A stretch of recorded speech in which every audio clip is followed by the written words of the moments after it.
darling. I brought you some of your favorite treats from downtown again. Nothing but the sweetest to spoil you, my sweet girl.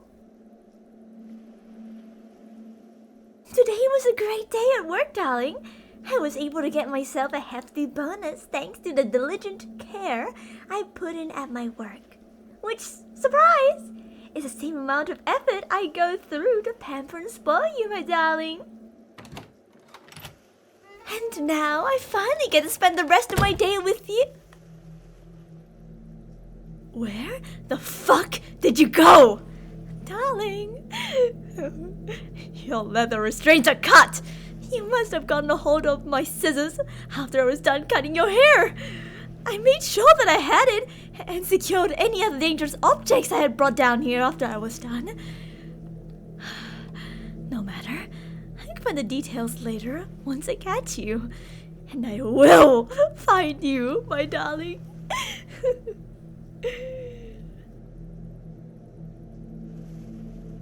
Oh, you think I don't know you're still in here? Come on. I know the basement door hasn't been opened since this morning, which was the last time I'd open it to leave for work after our cuddle session last night. I have my ways to keep this place locked down. So, I'm gonna give you a choice, dear. A simple one.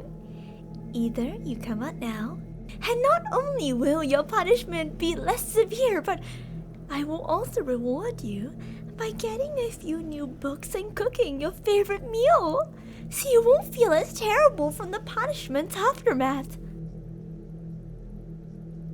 Or you can be a stubborn brat and continue to hide from me, in which case I already have planned will be much, much worse. It's in your court, dear.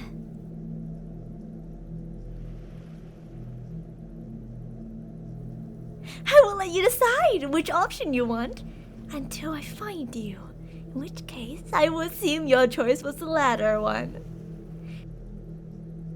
You will only have yourself to blame when I'm done with you. Let the hunt begin!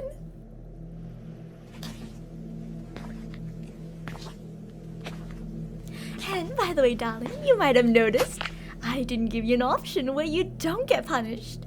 The fact is, you tried to escape from me, darling. If I let you off the hook, it will only embolden you to make more attempts to leave, and only surrender whenever you realize your current plan could no longer work. Instead, I'm trying to snip your little rebellious attitude in the bud before it can fully bloom into a problem.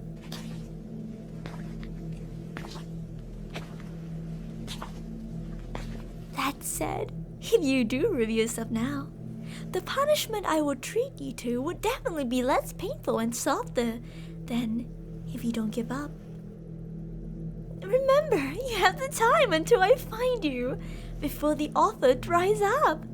Plus, you get to enjoy a complimentary dish as a reward for being so good.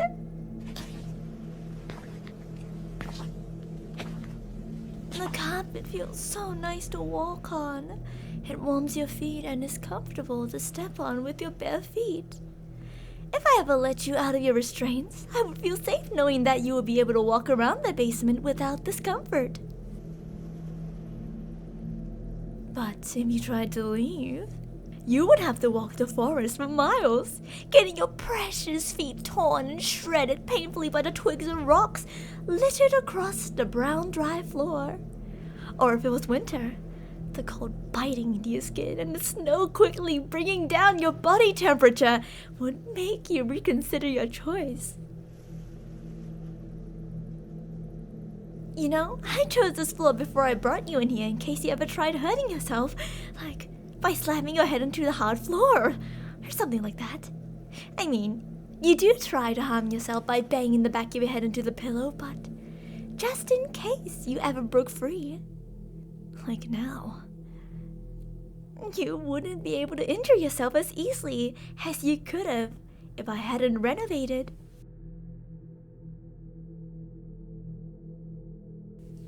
You know, this reasoning reminds me of an asylum with padded rooms and restraint jackets.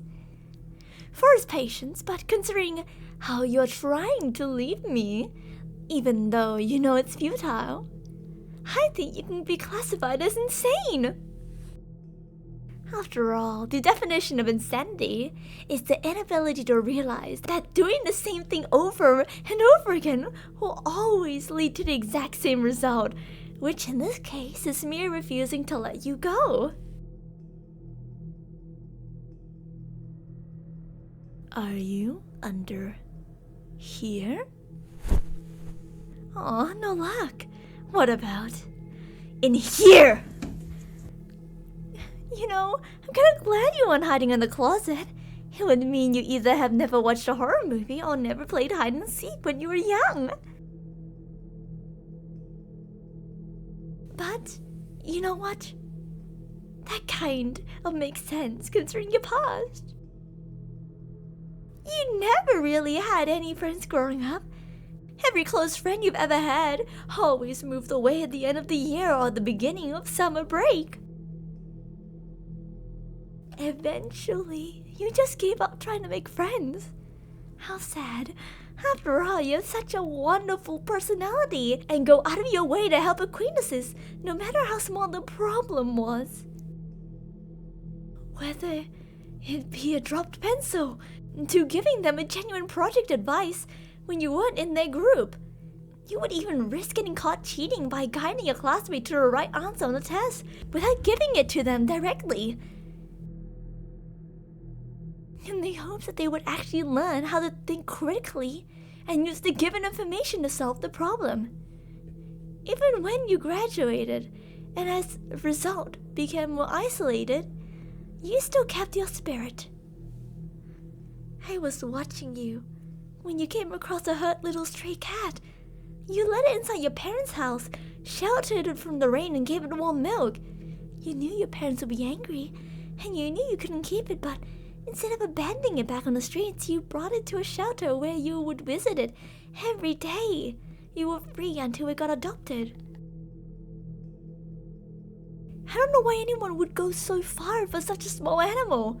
Your kindness is one of the reasons I love you so much.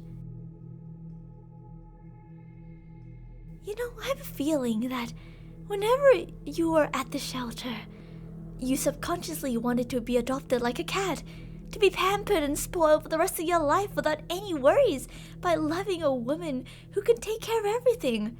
I should know. I was there with you whenever you went to the shelter. Someone who would never move away. Someone who would never make you feel alone. Someone who would keep you safe. Someone who would find you.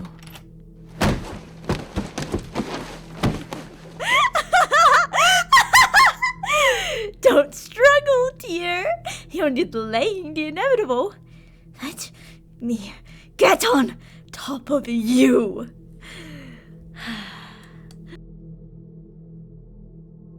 I know you're frightened. You should be. You should have taken my deal, darling. It would have been a lot easier for you.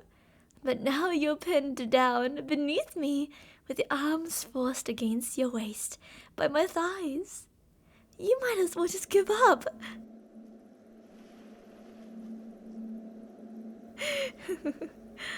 Oh, your floppy legs are just the cutest. I remember that back when I was dragging you to my car. I had perfectly gagged your mouth, tied your hands, and did a pretty poor job at securing your legs. You ended up breaking them and made some desperate kicks as you were doing now. In fact, I use it as a sort of scale to see how much of you I have under control. Your fluffy kicks right now is the last stage in resistance before I have you completely restrained. The next part is going to be scary and unpleasant, but I have to sedate you in order to put you back on your bed and replace the leather bonds you destroyed. I chose leather as they were more comfortable than cuffs, chains, or rope.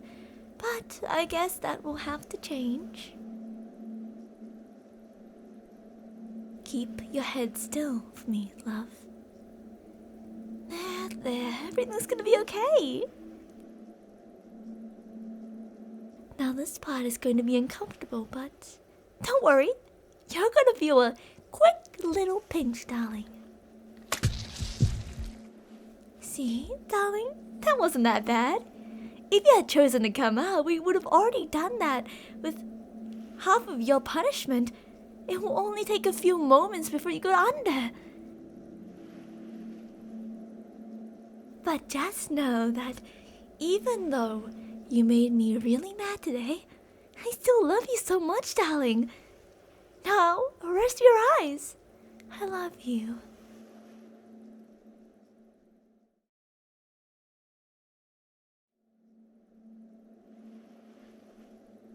Oh, you finally awoken, darling. Let me put the book down and I will explain the changes I made in restraint system. First off, I decided I wasn't going to replace the leather restraints with another material. Sure, I did take out the old ones you broke and in their place installed newer, more robust leather bounds from downtown, but effectively they're the same, only stronger. Instead, I added 3 new belts that would tightly strap you down on the bed, holding your body down more effectively than just the hand and leg leather padded cuffs I was only using before. Truly, I did take inspiration from those mental asylums. Thank you so much for putting the thought in my head, darling. The last major addition is currently wrapped around your neck, my darling. A small petite little shock collar engraved on its front states, "Property of Kali." Don't fret, dear. I'm not actually gonna use it. At least, not right now. During your punishment, then we'll get to see it in action. But I need to be fully awake and sharp for the punishment to really teach you a lesson. I can't perform it on you right now since you're still under the effect of the sedative. Plus, you need to be fully conscious so you could explain to me how you broke out in the first place. But the most important reason being because you're weak in a drugged state. My punishment might cause some permanent damage to your body if that can't be healed by my touch. It is much safer for it to wait out before I begin, so you should take the time to prepare yourself for what's going to happen. For now, let the lingering effects of the sedative lull you into sleep. I will be with you all the way, keeping you safe. I know I said it after this. I gave you an injection, but I truly do love you. I will always love you. Everything I do is for you. This way you are mine. I love you, darling.